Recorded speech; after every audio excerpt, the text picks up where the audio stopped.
ضمیر صاحب آپ بھی آپٹیمسٹک ہیں ترکی میں جو سیکنڈ راؤنڈ آف ٹاکس ہونا ہے اس میں آپ بھی آپٹیمسٹک ہیں جنرل صاحب کی طرح, یا آپ مسکرا رہے ہیں ویسے تو اس میں مجھے نہیں so I don't know whatever your input is. جی تھینک یو رانا صاحب. لیٹ می سے کہ I am cautiously optimistic, let me put it this way, okay, because مراحل تو ابھی ہیں اور یہ خوشائن بات ہے کہ اس میں اب ترکی اور قطر ان مذاکرات میں انہوں نے ایک ثالثی کا کردار پلے کیا ہے, اور جو دعا میں جو معاہدہ ہوا اس میں کم سے کم طالبان نے یہ تو مانا ہے کہ ان کے سرزمین سے پاکستان کے خلاف دہشت گردی کے حملے ہوتے ہیں, اور اس چیز پر ترکی, قطر بشمول چین, ایران بھی یہی بات انہوں نے بھی کی, سعودی عربیہ نے بھی یہی بات کی. تو یہ ایک اچھی خوش آئین بات ہے کہ یہ ہمارے جو دوست ممالک ہیں دونوں طرف ان کی دوستی ہے, انہوں نے پاکستان کی حامی بھری ہے اور اس ایشو پر دہشت گردی کے موضوع پر طالبان پر دباؤ ڈالا ہے. تو یہ ایک اچھی چیز ہے اور یہ اس کو آگے لے کے چلنا چاہیے. ماضی میں ہم نے اب دیکھا ہے کہ ہمارے مذاکرات پہلے بھی بڑے ہو چکے ہیں, کئی دو طرفہ ہو چکے ہیں, ملٹی لیٹرل, چین کی انوالومنٹ بھی رہ چکی ہے, دوسرے ممالک نے بھی. ابھی حال ہی میں ماسکو میں یہ کانٹیکٹ گروپ کا جو کی ایک میٹنگ ہوئی تھی اس میں بھی دہشت گردی پر بات ہوئی تھی. تو اب دیکھنا یہ ہے کہ Taliban actually on the ground کوئی ٹھوس اقدامات لیں گے کہ نہیں لیں گے, اور یہاں پہنچنے کے لیے یہ بہت ضروری تھا کہ ہم افغانستان کے اوپر یہ ظاہر کرتے کہ ہم طاقت کا استعمال کرنے کے لیے تیار ہیں, اور اگر وہ کچھ ایسے اقدامات نہیں لیں گے دہشت گردی کو ختم کرنے کے لیے تو ہم ان اقدامات کو پھر لیں گے.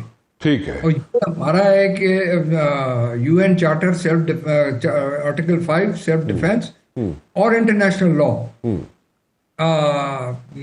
ہاٹ پرسوٹ, یہ انڈر یہ چارٹر اور بین الاقوامی قانون کے تحت ہمیں یہ حق حاصل ہے کہ ہم یہ کر سکیں, اور ہم نے کیا ہے, اور آگے چل کے بھی ہم نے ان کو وارننگ بھی دی ہے کہ ہم کریں گے اگر آپ نے اقدامات نہیں لیے. اب یہ ہے کہ آگے چل کے یہ کیا کرتے ہیں, اور جو میکنزم ہم دوحہ میں جو ہمارے ساتھ جو انہوں نے مل کے سمجھوتے میں جو ہمارے ساتھ انہوں نے سمجھوتا کیا ہے میکنزم پر, اس کو عملی جامہ بھی پہنانا ہوگا, اس کو امپلیمنٹ کرنا ہوگا, اور اس پہ ہمیں دیکھنا ہوگا کہ وہ کس حد تک ہمارے ساتھ کوآپریٹ کر رہے ہیں. اور یہ نہ صرف ٹی ٹی پی کا مسئلہ صرف نہیں ہے, اس میں بی ایل اے بھی ملوث ہے, اور بی ایل اے کے بھی بیسز ہیں کندہار میں, جس طرح ٹی ٹی پی کے کابل میں ہے اور دوسری جگہوں میں ہے ہمارے بارڈر کے ساتھ, پختیکا اور بہت سی جگہوں میں. تو اور ان لوگوں کو ان کے خاص طور پہ جو ان کی جو T T P be L A کے جو لیڈرز ہیں ان کو باقاعدہ سند ملتی رہی ہے, $40,000 پر منتھ ان کو ملتے رہے ہیں. وہ پیسے کہاں سے آ رہے ہیں؟ ہندوستان سے ہی آ رہے ہیں. ہتھیار ان کو انہوں نے وہ امریکہ کے جو چھوڑے ہوئے ہتھیار ہیں وہ پکڑا دیے ہیں. سو اس قسم کی سرلت کاری جو یہ طالبان کر رہے ہیں اس کو ختم کرنا ہے. اچھا, اس کے علاوہ ایک منٹ ذرا مسٹر صاحب مجھے یہ بتائیے گا, یہ ٹھوس اقدامات کی آپ نے بات کی اور $40,000 کی بات کی, $40,000 کیسے, کس کیپیسٹی میں اور کتنے لوگوں کو ملتے ہیں؟ دیکھیں یو این کی مانیٹرنگ رپورٹس ہیں, میں ان کو کوٹ کر رہا ہوں, میری اپنی نہیں ہے. جی یو این کی مانیٹرنگ رپورٹس آپ دیکھ لیں, اس پہ انہوں نے صاف لکھا ہوا ہے کہ کابل میں نور ولی مسعود اور دوسرے دیگر ٹی ٹی پی کے جو لیڈرز ہیں وہ وہاں پر بیسڈ ہیں. کاندہار میں بشیر ضیاء اور دوسرے یہ جو ہے جس کے بی ایل اے کے لیڈرز یہ وہاں پر بیٹھے ہیں. وہاں there is a full Baloch colony in Kandahar by the way, ٹھیک ہے, لشکر گاہ میں ہیں اور ادھر دوسری جگہوں میں بھی یہ بیٹھے ہوئے ہیں.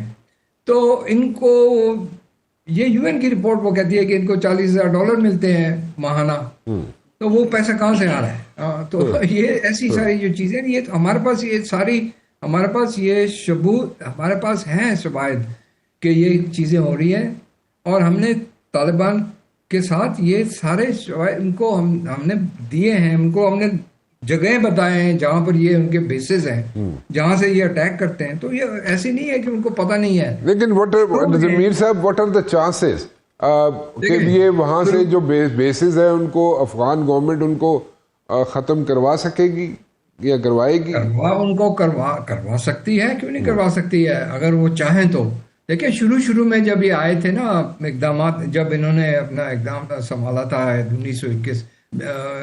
2021 میں جی، تو اس وقت یہ شروع میں ہمیں اور چین کو اور دوسرے ممالک جو ہیں ان کو یہ کہتے تھے کہ یہ ہمیں تھوڑا وقت دیں، ہمیں مہلت دیں، ہم اس کوشش کرتے ہیں، ہمارے پاس کیپیسٹی نہیں ہے. یہ نہیں، جی، ہم نے، چین نے، روس نے، ایران، سب نے کہا کہ ہم آپ کی مدد کرنے کے لیے تیار ہیں، آپ کی جو قابلیت ہے اس کو بہتر کرنے کے لیے، کاؤنٹر ٹیررزم میں ہم آپ کی مدد کرنے کے لیے. بیکاز BLA TTP کے علاوہ ETIM eastern Turkestan Islamic movement جو چین سنجیانگ میں آپریٹ کرتی ہے، ٹیررسٹ آرگنائزیشن ہے، ٹھیک ہے. اسلامک موومنٹ آف ازبکستان وہ بھی وہاں سے آپریٹ کر رہی ہے. ISIS کے وہاں سے آپریٹ کر رہی. تو یہ سارے ممالک جو ہمارے اس خطے میں ہیں، خاص طور پہ جو نیبرز ہیں، ان سب کو یہ افغانستان سے اس دہشت گردی کا خطرہ ہے. تو وہ سب، اب یہ اچھی بات ہے کہ ابھی ترکی اور قطر، چین، سعودی عربیہ، ایران، سارے اب طالبان کو کہہ رہے ہیں کہ آپ کو اقدامات لینے ہوں گے، اگر آپ نہیں لیں گے تو پاکستان کو حق پہنچتا ہے کہ اس کی جوابی کارروائی کریں. ٹھیک. ضمیر اکرم صاحب، آپ کی ان پٹ چاہیے کہ یہ انڈیا والا جو چیپٹر ہے یہ کھلا رہے گا، اور یہ افغانستان کے اندر جو بیٹھے ہوئے ہیں لوگ، جو ٹیررسٹ یہاں پہ بیٹھے ہوئے ہیں، وہ ان کے تھرو یہاں پہ پراکسی وار کرتا ہی رہے گا، یا اس پہ بھی کوئی قدغن لگ سکتی ہے، یہ ختم ہو سکتی ہے یا نہیں؟ ضمیر صاحب، یور ان پٹ آن دس. ہندوستان اپنی طرف سے بھرپور کوشش کرتا رہے گا پاکستان کے لیے مسائل پیدا کرنے، بائی لیٹرلی اور افغانستان کے ذریعے. تو ہمیں محتاط رہنا چاہیے. جیسے پہلے بھی بات ہو چکی ہے کہ ہم نے ہندوستان کو منہ توڑ جواب دیا، لیکن اب ہم سن رہے ہیں، دیکھ رہے ہیں کہ ہندوستان کی جو قیادت ہے، ان کی عسکری قیادت اور سیاسی قیادت، ان کے طرف سے جس قسم کے بیانات آ رہے ہیں، تو ایک طرف سے تو ہم کہہ سکتے ہیں کہ یہ ایسی بھڑکے مار رہے ہیں، لیکن ہمیں اپنی طرف سے محتاط رہنا چاہیے. اور کچھ بعید نہیں ہے اس حکومت کی، ہندوستان کی حکومت کی، کہ وہ کسی اور نیا ایڈونچرزم میں اور ریکلیسنس میں وہ ہمیں پھر جھونکنے کی کوشش کریں.